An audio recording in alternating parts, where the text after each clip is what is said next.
Ya, kenapa publik mendesak Prabowo untuk mengangkat Anies Baswedan menjadi kepala satuan tugas untuk menyelesaikan pagar laut dan pemalsuan HGB di laut? Ini kan masalahnya sekarang sedang diurus oleh kementerian terkait.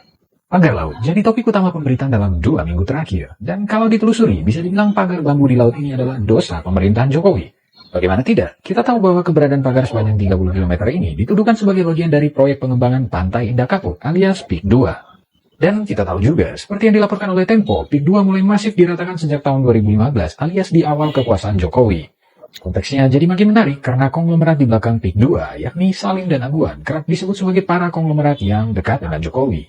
Aguan misalnya adalah ketua konsorsium Nusantara yang jadi motor pembangunan IKN. Apalagi pemerintahan Jokowi juga yang menetapkan PIK 2 sebagai proyek strategis nasional. Makin runyam lagi karena Menteri KKP Sakti Wahyu Trenggono adalah orangnya Jokowi. Telah menjabat sejak era Jokowi hingga saat ini, Sakti adalah sosok penting dalam perjalanan politik Jokowi. Misalnya ketika ia jadi bendahara umum tim kampanye nasional Jokowi Maruf Amin di tahun 2019 lalu. Sedangkan HGB dan SHM wilayah laut yang diributkan disebut terlebih di era Hadi Cahyanto jadi Menteri ATR. Lagi-lagi orangnya Jokowi.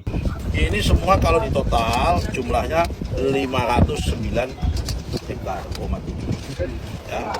Jadi 509 ditambah 73 tambah 72 berarti berapa? 580. Jauh lebih besar daripada yang Kohot. Tangerang. Kohot hanya 390 pohon. Ini 500. Ini tahun 2013 sampai tahun 2017. Yang tadi 72 ini PTSL-nya terbit tahun 2021. Nah, kemudian dipindah petanya dipindah ke laut tahun Juli tahun 2022. Tahun kemudian. Sertifikat orang diklaim petanya diganti. Oke? Apa langkah kita? Ya. Langkah kita soal membongkar nanti saya koordinasi dengan Pak KKP. Karena ini Kementerian KKP kalau bongkar laut. Kalau kami urusannya di SHGB-nya ya. Yang ini kami nggak pernah menerbitkan sertifikat. Sertifikat orang juga dipakai. Ini otomatis kita hapus dalam peta. Sehingga itu kembali menjadi laut. Oke. Pihak-pihak yang terkait, yang terlibat, baik yang pemilik ini maupun orang BPN, kalau ada unsur nanti terbukti ada indikasi pidananya, kami dari BPN akan mengajukan ke APH. Saat ini Pak Dalu, mana Pak Dalu?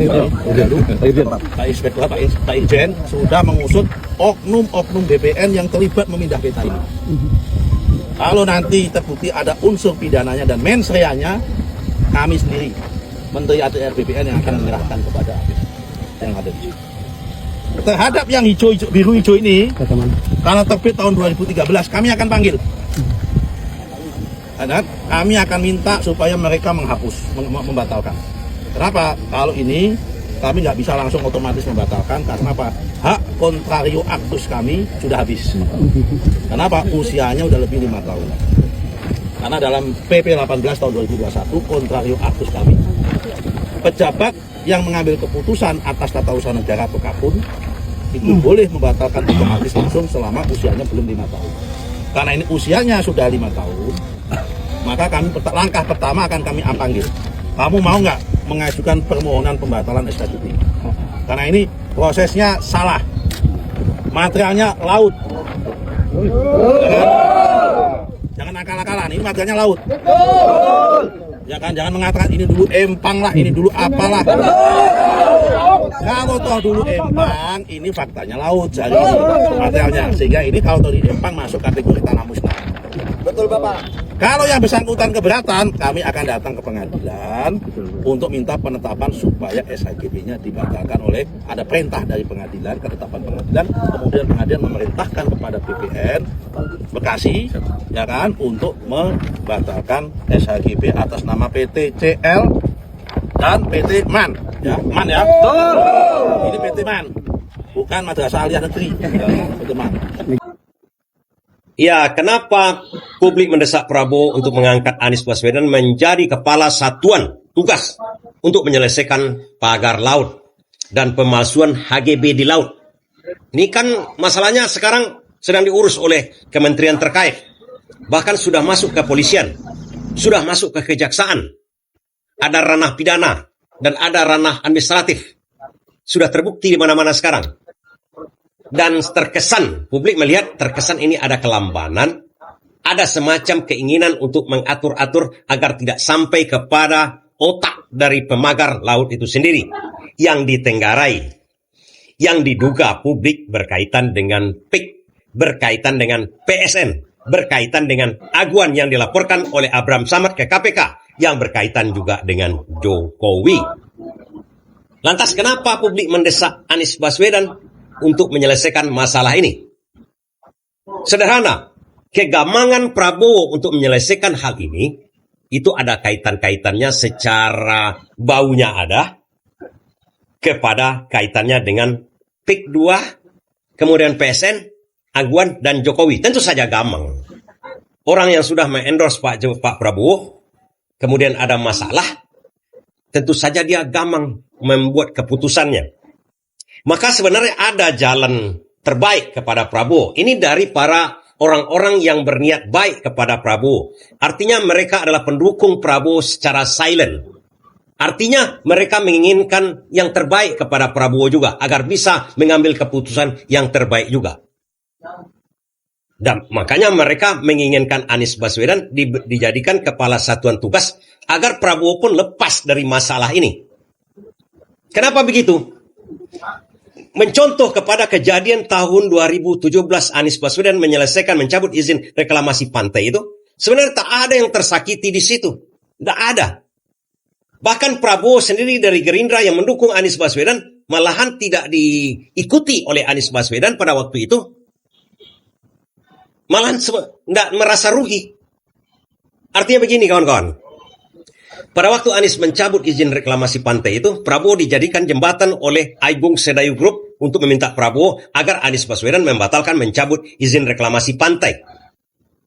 Pada waktu itu, Anies datang ke situ. Dan kalau kita lihat, Anies tidak gamang di situ. Mengaku hanya sebagai pendengar, tidak berkomentar sedikit pun. Memang mereka menemui dan kita dengarkan aja, tapi saya tidak ada komentar, dengerin aja. Siapa saja Pak yang hadir? Ya, yang Anda baca di majalah itu. Pak, Bapak ngerasa... Kabar pertemuan Anies Baswedan dengan pengembang pulau reklamasi berawal dari pemberitaan majalah Tempo. Kami kutip dari laman tempo.co. Pertemuan berlangsung pada Agustus lalu di rumah Ketua Umum Partai Gerindra Prabowo Subianto. Dan menurut isu-isu yang beredar, Anies ditawarkan beratus miliar supaya jangan mencabut izin reklamasi pantai tersebut. Tapi Anies tidak bergeming. Prabowo yang diminta oleh Agung Sedayu Group untuk menjadi jembatan kan tidak terkena masalah.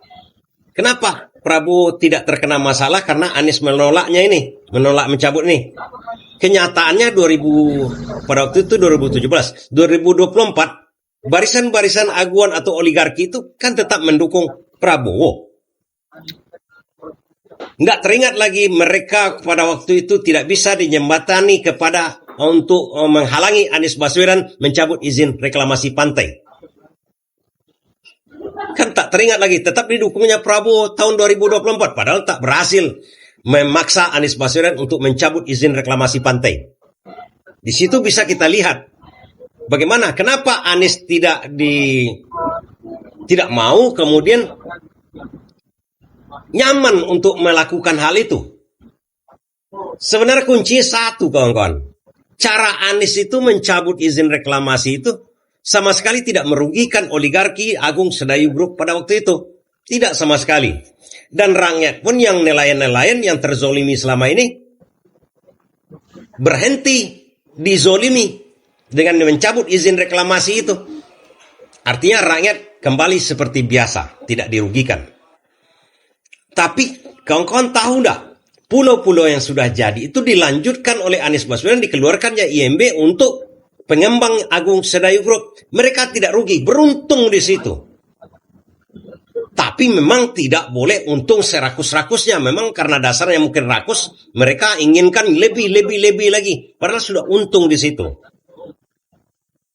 Apa artinya? Anies mengambil keputusan win-win solution pada waktu mencabut izin reklamasi pantai. Oligarki tidak dirugikan di situ, diuntungkan juga. Tapi jangan terlalu rakus sehingga menzolimi rakyat. Makanya didesak Prabowo sekarang. Prabowo pun akhirnya kan didukung oleh Agung Sedayu Group lah kita katakan. Atau Aguan lah. Aguan kan dekat dengan Jokowi. Jokowi kan mendukung Prabowo. Artinya apa? Dari segi politik, Prabowo tidak dirugikan sama sekali.